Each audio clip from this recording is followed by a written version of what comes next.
that same dealer group, right? I feel like over the last 7 months we've been having messages here and Yeah. there. Okay. And the question that you had, as I understand it, is how to deal with customers, mainly like internet leads. They just keep asking you about the best price or just the price. Is that right? Yeah, I have had like different. It's been like different approaches that I have seen. You know, like one of the guys there, he's like, bro, just give him the numbers. Um, just give him the numbers. Then some of the more experienced salespeople have like word tracks, but even still using those, I'm still not able to, you know, I don't know how to like navigate from there after saying that. You know what saying? After doing what they telling me to do, I still don't know how to necessarily navigate it in a way. And it does pop up quite often on those people that they don't have a phone number or text message. They just have the straight email and they're looking for this specific car and they're just trying to get the best price. Now, one Got thing it. I have Hmm. done that has worked to some degree recently that opened them up. I was kind of just straight up with the person. I was like, hey man, I noticed that you're in, I'm in Hayward, you're all the way in Menlo Park, and there's a couple of Kia dealerships that are on the way from there. So one, what's making you want to do business here?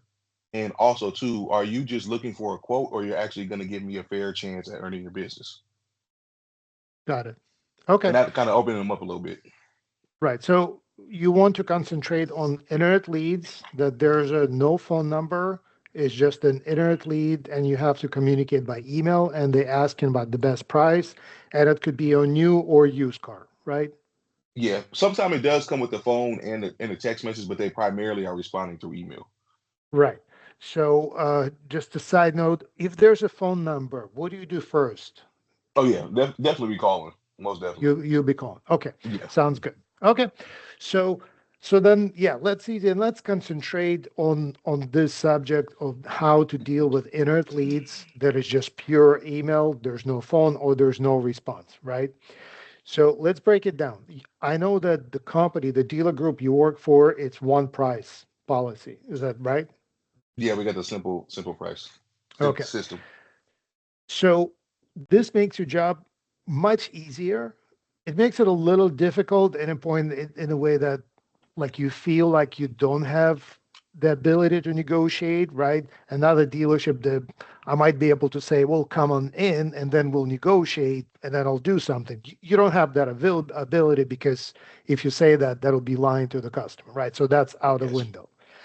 But the positive side is that that one price policy makes your job much easier, right?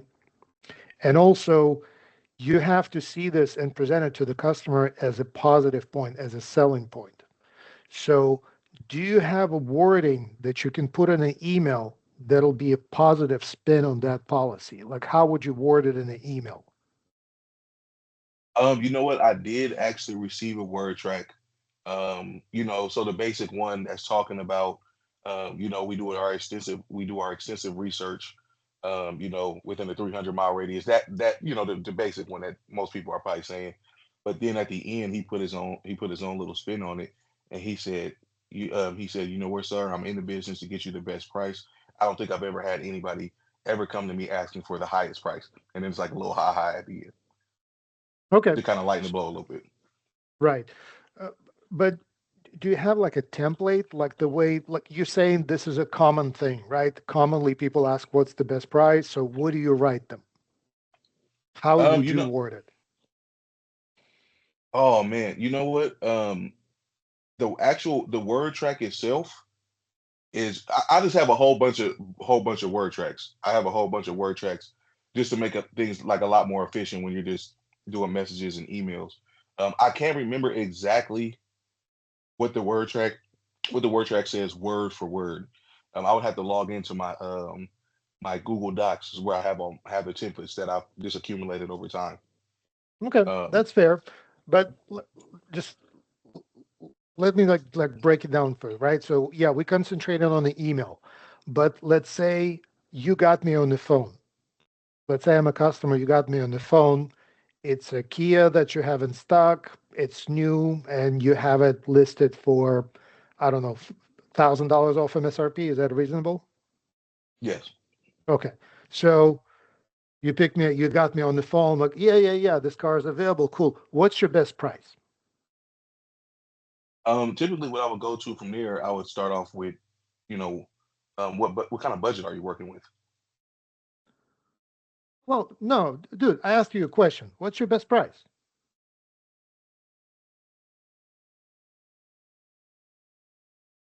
So you see, now we get to the problem, right? Because yeah, it's good that you have those word tracks, but aside from the email, not just in the email, but on the phone, you have to have something that either written for you on a post note that you can just read off, or you memorize it. And it has to be something that you're comfortable with, right? So in my experience, like, I've done this for many years, so I can literally bullshit my way out of everything, right? Just on the fly. So, like, if you tell me, what's your best price? I'm like, man, I have great news for you. Our dealership, we have this policy that our customers demanded. They didn't want to negotiate. People wanted best price up front, and that's what we're giving you. The price that's on the website is the best price. Okay, we make it super easy. There'll be no surprises. There will be no hidden fees when you come in, just the best price plus tax and license, and you're on the road. How does it sound? I think I just Uh, lost you. Okay, you're yeah, back. actually, it was Yeah. a customer that was calling me. Yeah, no, that sounds good. Um, So here's what you need to do. There are questions that come up often on the phone or via email.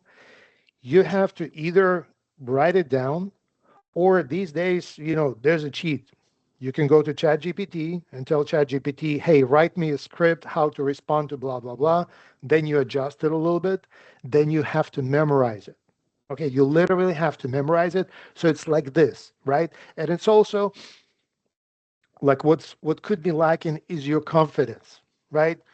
Because you can say like it doesn't have to be really smooth. Like, what's your best price? The price that's on the website, that's the best price. Right. That's it. But when you say it with confidence and you're not afraid of it, because because I know it feels weird, and a lot of times customers will like put you on the spot, and you like get a little squirmish, and you don't want to tell them that's the best price. Like you feel bad because now you're afraid they're gonna leave and go somewhere else, right? But it is what it is, and when you have this confidence and you don't go and well, what's your budget, right? What does it matter what my budget is? Does it matter? No, I asked you a question. So what's your best price? Right? So so this will be something that you really have to do as soon as possible is to type it out for yourself, either type it or go to ChatGPT and steal it, or have some ask somebody else to type it for you, ask your managers to give you like a word track and see what's comfortable and practice, right? Like imagine that this is the situation and just literally say it. If you can find somebody at the dealership that can role play with you, that'll be even better because you can just like play off each other and kind of like mess with each other. Because like let's say I can say, what's your best price? And you tell me, well, Miko, great news. The price that's on the website is the best price. We're confident that this is the best deal that you're gonna get. And then I ask, so what you're telling me that if I come in and offer you $5 less, you're not gonna take the deal? What do you say?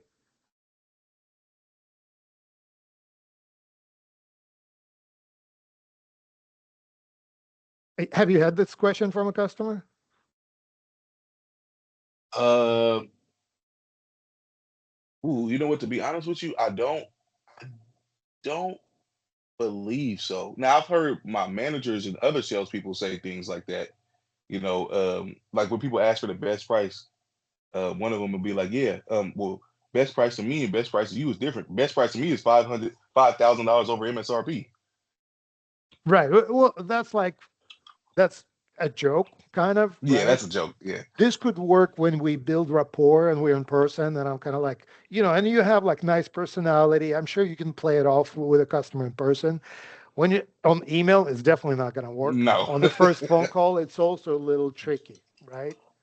But like if we're talking the store policy is one price, then yes, that's the policy, right?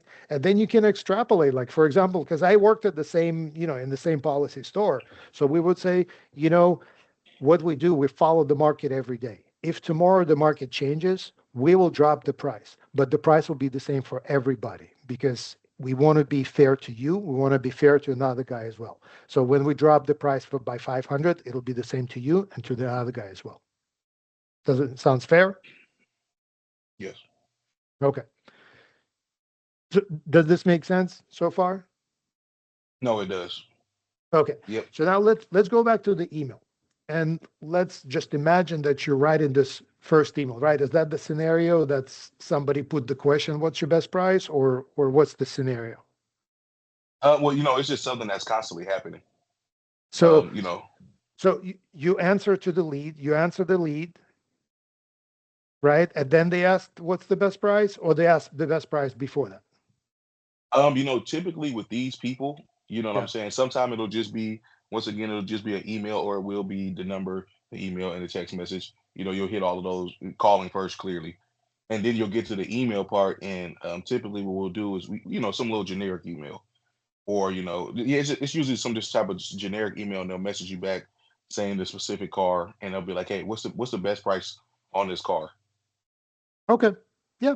So then if it's already not the first response, but you're replying to their email, then usually get straight to the point, start with something positive. And something positive, like the easiest thing, I would start every email with, well, great news. I have great news for you. Our best price is always up front. If the price changes tomorrow, it'll be the same price for everybody, right? Something like this. But great news, good news, this is a positive thing.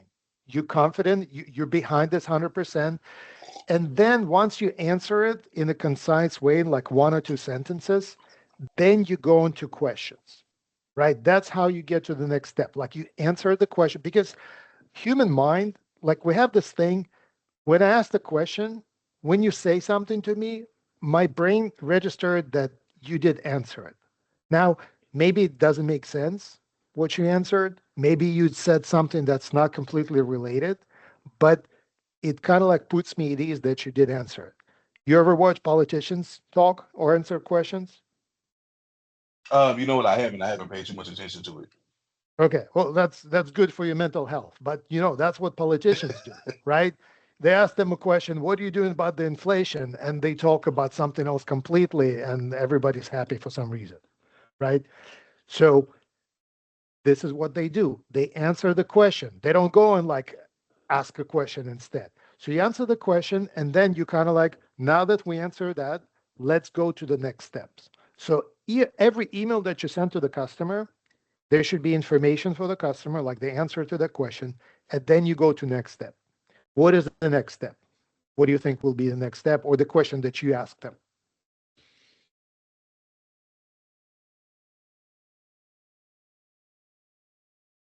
Um, yeah, it's two things that's coming to mind is when would you be able to come down? When would you be able to come down?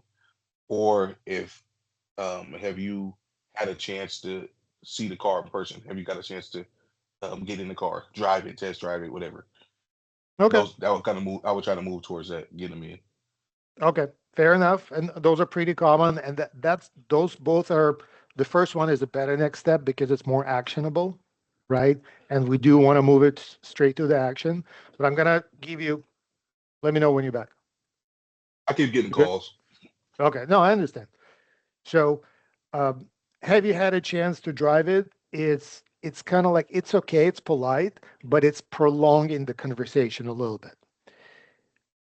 When do you want to come in is a little better, but here's a problem with that.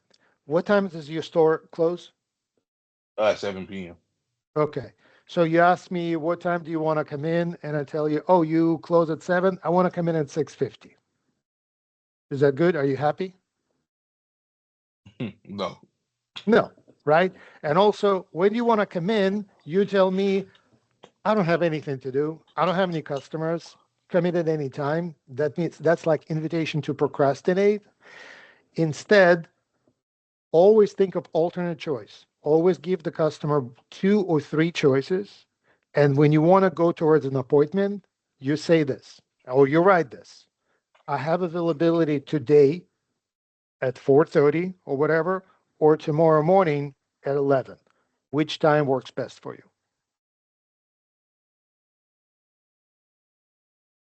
Now, you see the difference? Yes. So Yep. what it does, first of all, it shows that you're a professional. You work by appointment. You're busy. You have availability today or tomorrow. Like those times are available. The assumption is that other times you're busy. Okay. Also, you can direct it towards the schedule that works for you. When I did sales, we would close at 7. I would not take appointments after 5 because if they say they come in at 5, they're going to come in at 6 and they're not going to leave until 9 anyway. Right. But if I let them to say I'm coming at 7, they come at 7:30 and then I have to sleep at the dealership. Right. So that's not working. And another thing it's doing, again, this is a mind trick. It's directing the customer to select one of those 2 choices. When I ask you, when do you want to come in? You're like, I don't know if I even want to come in. Right now, I have to think about it. But if you tell me, okay, you can come in today at 5 or tomorrow at 11, automatically I'm thinking, okay, today at 5, I can't. Tomorrow at 11, I can. So I guess that's when I'm coming.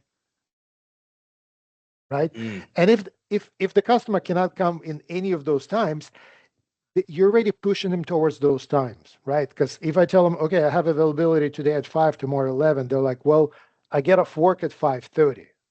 Okay, how close to after 5:30? Can you be here at 6? But now we're pushing it closer to where I want to be, not some open option. Or just showing Uh, up randomly.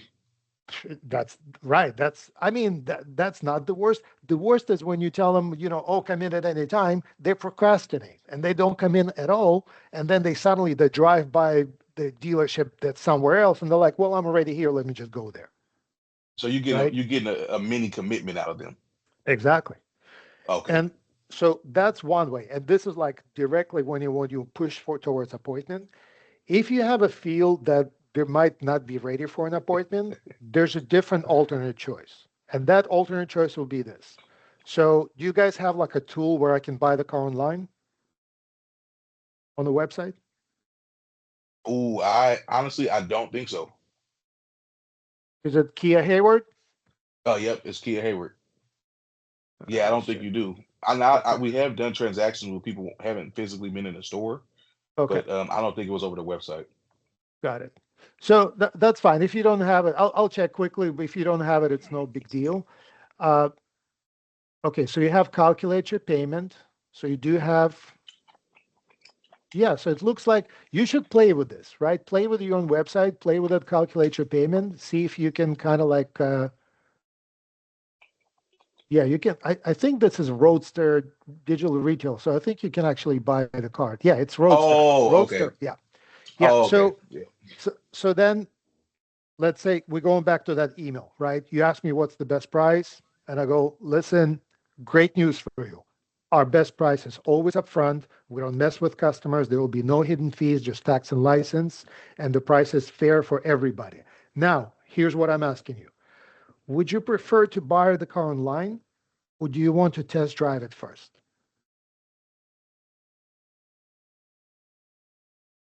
So this is alternate choice, right? One choice, I'm a customer, I go on the website, blah, blah, blah, I bought the car. Who gets the credit? You're still going to get the credit. That's your customer, right? Maybe you deliver the car, maybe they come and pick it up. Doesn't matter, but that's a sale.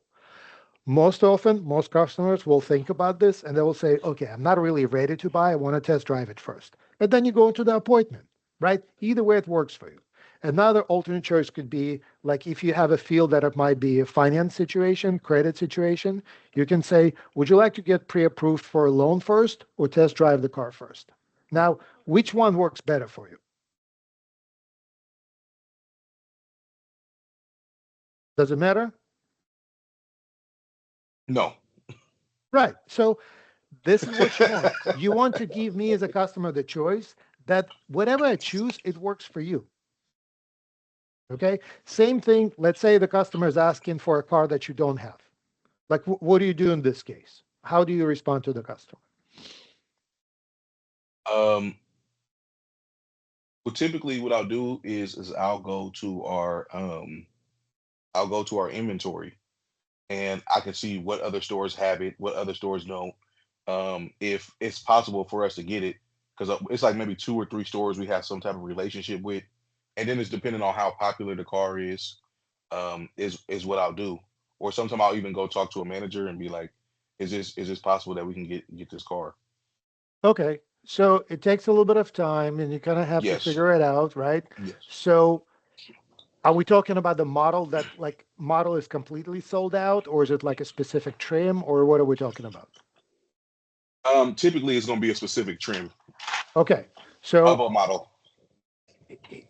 here's what I would do, and this is what I would always do. Okay. So is that like they build a car on Kia website? Is that it? And they just send you like a generic inquiry?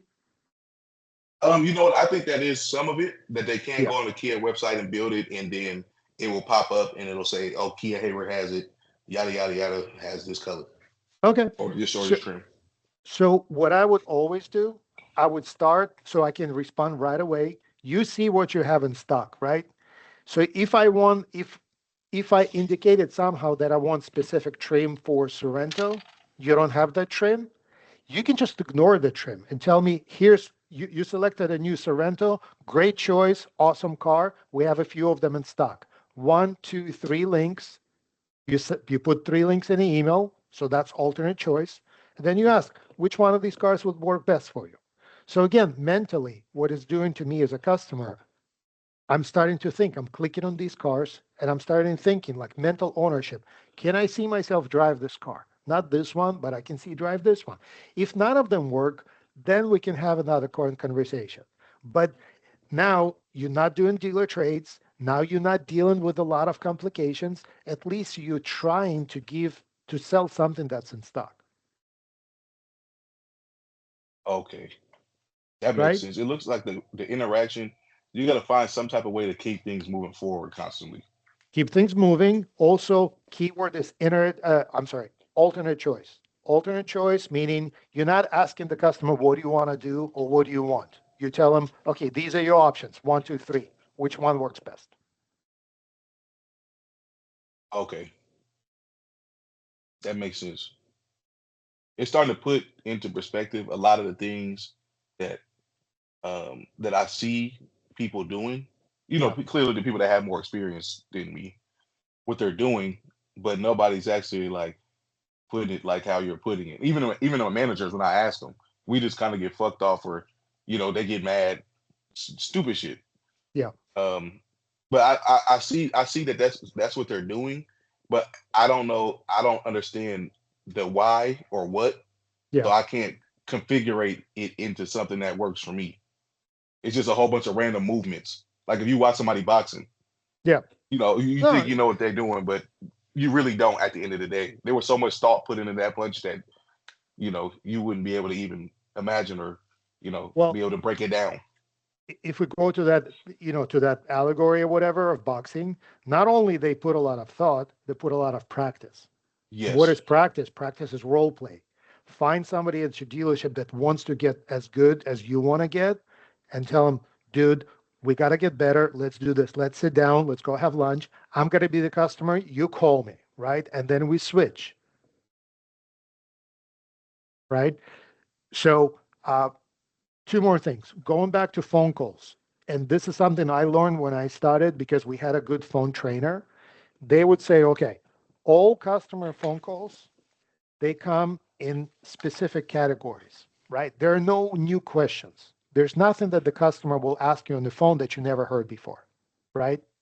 So it'll be either inventory, it'll be credit, it'll be trade, and that's basically it. right? Yeah. So right. So think, how do you answer all of those questions? And you have to write the scripts for yourself, write like 3 versions and try them. So for example, with inventory, if you ask me, hey, so I'm calling you, do you have any Carnival hybrid and whites in stock? Right? So think about how can you answer it that's open in the inventory. What is the process, right? There's a whole thing. We can do like a whole hour or more on practicing and talking about how it should be structured. But think how you're going to answer. That's not, oh, we don't have it. Can I get you something else? Or maybe I can get you one from another dealership. Well, why do I want you to get me from another dealership? I'll just call another dealership, right? Why do I need you? That's not, but I know that most salespeople are not trained and not ready for this. Then questions with credit, right? What will be the question about credit? What do you typically get? Um, Pretty much it's typically when the credit is brought up, it's somebody whose credit is not very well and Yep, they're trying to get approved on a car. great. Oftentimes the How do wrong you car. answer it? How do you answer it? Um, Well, typically what I'll do is I'll just straight up I'll go straight to the credit app. Somebody will come in on the car. They'll be like, can I get approved for this? And then usually I'm like, the best way for us to be able to find out that you can get approved on this car. And I'm pretty sure that we can get you approved on the car because we have some of the finest finance managers in the industry. If you have a little bit of time, I'm gonna shoot you a credit app, fill that credit app out, and I'll have our finance person look at it, and then we can kind of get the deal configured from there. That's not exactly word for word, but that's what I would say. Some shit like that. Okay. But okay, so you're already on the right track. You already have something to say, right? If you once you put your head to it, you have something to say. Write it down, play with it, think, think what's going to work best. So, for example, I used to say, I wouldn't say that we have great finance managers. I would say, you know what, we have a system that works with 18 different banks, and I'm confident that one of these banks will get you approved at a good rate. And another thing I would say, I don't want to send you an application. I want you to come in to have an interview with our finance specialist, right?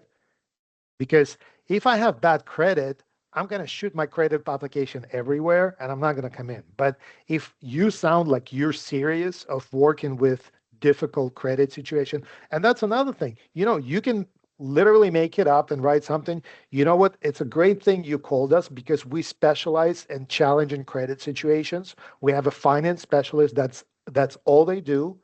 We just need to schedule a time for you to meet with them for an interview and we'll work something out. They have an opening. I see they have an opening today at 1 p.m. or tomorrow at 10 p.m. or 10 a.m. Which one works best? Okay. But you see, like it's got to be in script and you have to be confident. And to be confident, it has to be written down and you have to practice it.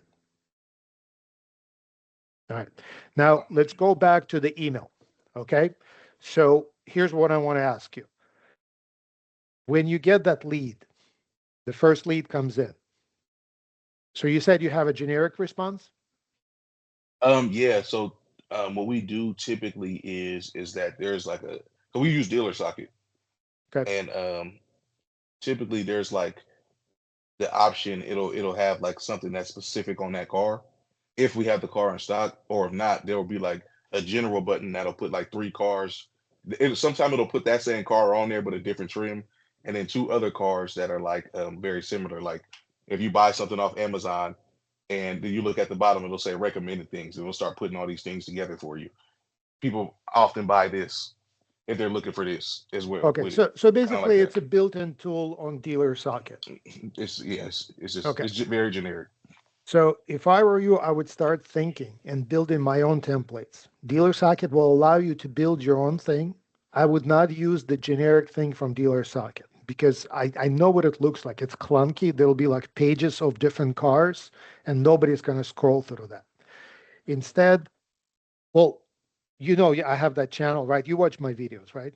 Yes. Okay, there's a video on how to write the first email. So watch that. But most important thing, here's what I want you to think about. Okay. And look at this. I'm going to show you something right now on my phone. Okay. These are my notifications. Okay. These are emails that just came in. So what do I see on my screen right now? I see all 4 emails. I see who it's from. I see the subject, and I see maybe first 2 sentences, right? So from here, I can judge if I'm going to open this right now, or I'm just going to delete it and not even open it, right? And if there's information that's important to me. So first of all, do you say, hi, my name is in the email when you start the email? Typically, yeah, like the first ones I shoot out, if it's like one that I've typed out, yeah, usually I do that. Okay. Your name is already on the top. You don't need to repeat it again. That's waste of space, right? Okay. When you send me your email, your name is on the top. That's one. Two, use the subject and the first 2 line. That's the most important thing. What I always see is people say, hi, my name is Miko. Thank you so much for your interest, blah, blah, blah, blah, right? So now what I see on my screen is nonsense. It's nothing that's important to me, and I'm not going to open it right now. What can you say in the subject in the first 2 line that'll get me to open your email right now?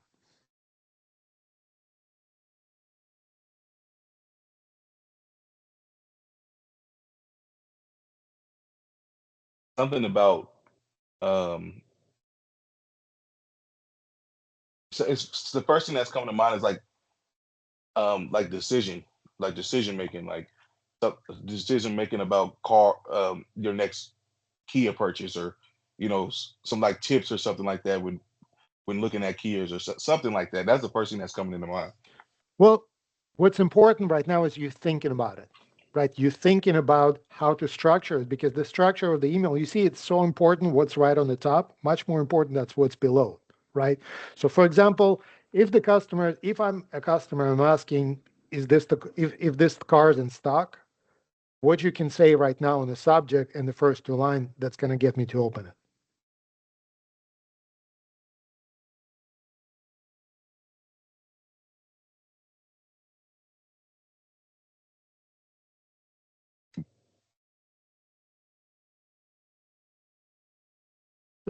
Look, it's not a trick question, right? Nah, Give me the nah. information. I You don't just know. give me the information that I want, but give it right up front with confidence and with positivity, right? So if the car's in stock, Miko, great news. The car's available, exclamation point.